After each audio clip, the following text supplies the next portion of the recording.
네, 그럼 마지막 처방 보겠습니다. 하루 7시간 꿀잠을 자라. 꿀잠을. 아우, 잠만큼 중요한 게 없겠죠. 네. 예, 면역력과 잠과의 관계에 대해서는 이런 것들로 설명될 수 있습니다. 우리가 잠을 자는 동안에, 특히 깊은 잠을 자는 동안에 면역세포, 오늘 나온 NK세포나 여러 가지 항체들이 그때 만들어지기 시작합니다. 그렇게 많이 만들어진 것이 하루 종일 우리가 사용하면서 우리 몸을 지켜내는 거죠. 그런데 이렇게 그래서 깊은 잠을 잘 자는 것이 면역력을 높이는 방법입니다. 요즘에 예방접종들을 다들 많이 맞았었던 것 같은데요. 네. 인플루엔자 바이러스에 대한 접종하고 비형 간염 접종을 맞고 나서 그 한 하루 이틀 동안에 그 당일부터 잠을 충분히 잔 사람하고 충분히 자지 않은 사람하고 비교했더니 잠을 잘 못 잤던 사람은 항체 형성률이요 6개월을 채 못 갑니다. 보통 3개월에서 6개월 정도 되면 역가가 반 이하로 떨어진다고 합니다. 그런데 접종을 하고 나서 잠을 충분히 잤던 사람은 항체 역가가 9개월에서 1년까지 유지된다는 보고가 나오고 거의 두 있습니다. 배예요. 그래서 네. 여러분들이 접종할 때도 잠을 잘 자야 되겠지만 평소에도 충분히 잘 자는 것이 우리 몸의 면역력을 최대한 높여주고 우리 몸을 지킬 수 있는 최고의 면역력 증강 방법이 아닌가 싶습니다. 근데 꿀잠 자고 싶어도 이 잠이라는 게 막 노력해서 잘 자지는 게 아니잖아요. 맞아요. 뭐 특급 비책 같은 게 있을까요? 우리 잠 박사님께서는 약간 뭔가 특급 비책 가지고 계실 것 같은데요. 예, 뭐 항상 진리는 평범에 있습니다. 예, 우리가 낮과 밤을 잘 생활해야지 우리가 잠을 잘 자죠. 낮에는 열심히 운동하고 햇빛 많이 쬐고 이래야지 밤에 멜라토닌 많이 나오고요. 또 낮잠 때 20분 이내, 카페인은 오전에 마셔야 되고요. 이렇게 해서 낮 생활을 즐겁게 지내시고 자기 4시간 전에 유산소 운동을 끝내야 됩니다. 유산소를 잠자기 전에 하게 되면 신체가 항진돼서 생체시계가 안 꺼져요. 또 식사도 같은 원리로 4시간 전에 끝내야 됩니다. 그리고 우리 핸드폰 많이 보시는데 이 빛은 햇빛하고 똑같습니다. 스마트폰은요.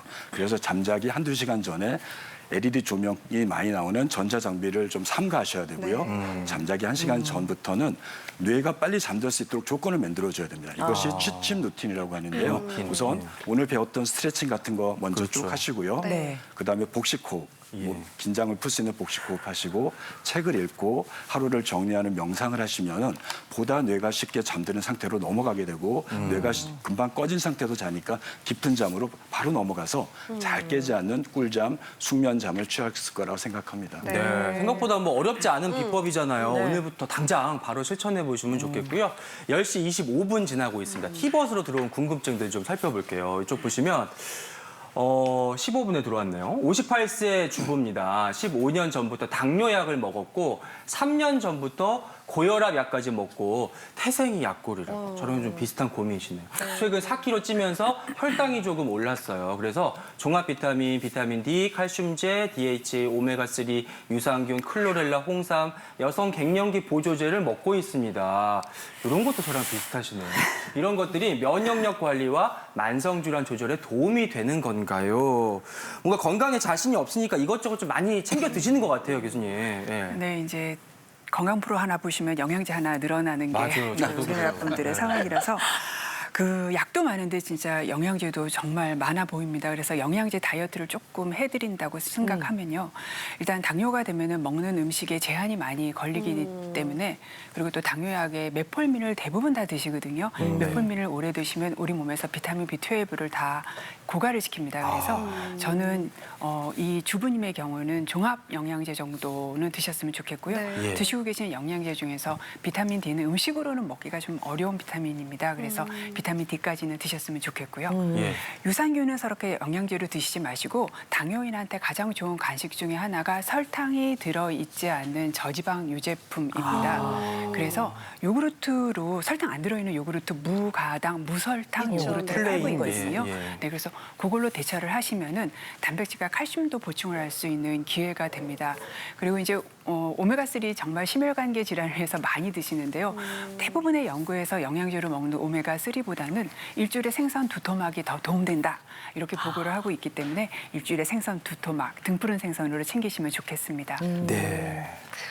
네, 이번 주 쏟아진 건강 관련 질문 가운데요. 두 번째 핫 이슈 짚어보도록 하겠습니다. 보시죠. 가벼운 준비 운동 정도로 여겼던 스트레칭. 하지만 스트레칭에 놀라운 효과가 숨어 있다는 사실 알고 계셨나요? 큰 힘을 들이지 않더라도 매일 조금씩 꾸준히만 하면 전신 근골격계에 유연성을 더해주는 것은 물론 부상을 예방하고 통증까지 잡을 수 있다고요. 내 몸 살리는 하루 5분 투자. 늙지 않고 단단한 몸 만드는 스트레칭법을 스튜디오에서 자세히 알아봅니다. 아니, 스트레칭이 뭐 좋다는 거는 다 알고 있는데 이 네. 스트레칭이 그래도 준비 운동의 개념이잖아요. 약간 몸 맞아. 푼다 이 정도지 이걸 한다고 막 운동 효과가 막 느껴지고 네. 그러지는 않던데요, 교수님? 네, 그래서 스트레칭이 이제 근육, 힘줄, 인대 이런 것들을 쭉 늘려주기 때문에 준비 운동이나 정리 운동의 용도로 사용하는데 사실은 이제 부상을 예방하고 뭉친 것을 풀어주기 위해서 이렇게 많이 씁니다. 그래서 통증도 줄여주기 때문에 굉장히 좋은 이제 운동법인데요. 이거를 이제 그 부상 경직되고 이제 이 스트레칭을 했을 때 경직되고 뭉친 근육이라든지 불균형이 있는 이 근육을 풀어주게 되면 당연하게 이제 유연성도 좋아지고 근력도 좋아지고 또 뭉친 근육을 풀어주다 보니까 통증도 감소돼요. 이런 좋은 효과가 있기 때문에 예. 아까 5분이라고 하셨는데 하루 5분만 투자를 하셔도 5분. 이런 좋은 효과가 나타나게 됩니다. 네. 네, 스트레칭도 운동이라고 볼 수 있겠네요. 네. 실시간으로 관련 질문 들어오고 있는데 하나 보고 갈게요. 예. 68세 여성입니다. 사고로 작년에 왼쪽 고관절 인공관절 수술을 했는데 9개월이 다 돼가는데도 다리 길이가 차이가 나서 걸을 때 절뚝이게 됩니다.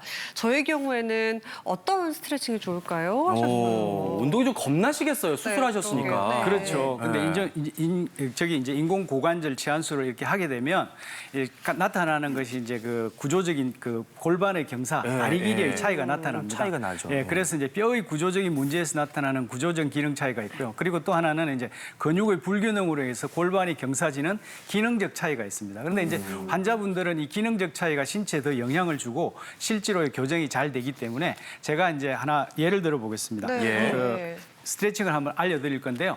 보통 이제 그 고관절 수술을 받으면 수술 받은 쪽을 이렇게 내고 걷게 하거든요. 예. 그러다 보니까 이제 골반 경사가 이렇게 생겨집니다. 그쵸. 그래서 이걸 모으게 되면 이쪽 다리가 좀 짧아진 느낌이 들어요. 네. 그래서 스트레칭을 이렇게 해주셔야 되기 때문에 어떻게 해주시냐면 발을 붙이시고요. 손을 머리 위로 만세 자세로 모으신 다음에 짧아졌다고 느끼는 쪽으로 쭉 스트레칭을 해주시고 다시 되돌아와서 쭉 스트레칭을 해주시고 탄력성을 가지고 수시로 이렇게 해주시면 좋습니다. 네. 이게 한 6주 정도까지 해주시면 골반이 이렇게 경사가 맞춰지고 나면 그 다음에는 이제 다리를 약간 어깨 넓이만큼 벌리셔가지고요. 예. 이번에도 이제 그 긴 쪽은 이렇게 힘을 주시고 짧아진 쪽 다리를 이렇게 바깥쪽으로 이렇게 외전시키면서 들면서 이렇게 자꾸 수시로 들었다 놨다 하시게 됩니다. 이게 처음에 힘드시면 의자를 붙잡고 하거나 더 힘드시면 누워서도 들 수 있습니다. 그래서 이걸 자꾸 들게 되면 균형도 맞춰지고 외전근이 강화가 되어지면서 그러니까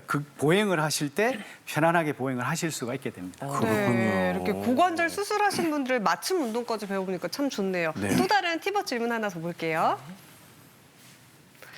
서서 일을 오래 하다 보면 종아리가 당기고 뭉치고 많이 아픕니다. 근육 이완제와 진통제를 한 달치씩 처방받아서 장복하고 있는데 몸에 무리 안 갈까요? 하셨어요, 신 교수님. 예, 무리가 갈 것 같습니다. 네. 우리가 근육을 어떡해요. 과도하게 사용하게 되면 근육에 젖산이 쌓이게 되고 그 결과로 근육의 경련, 우리가 잘 아는 쥐가 남게 되죠.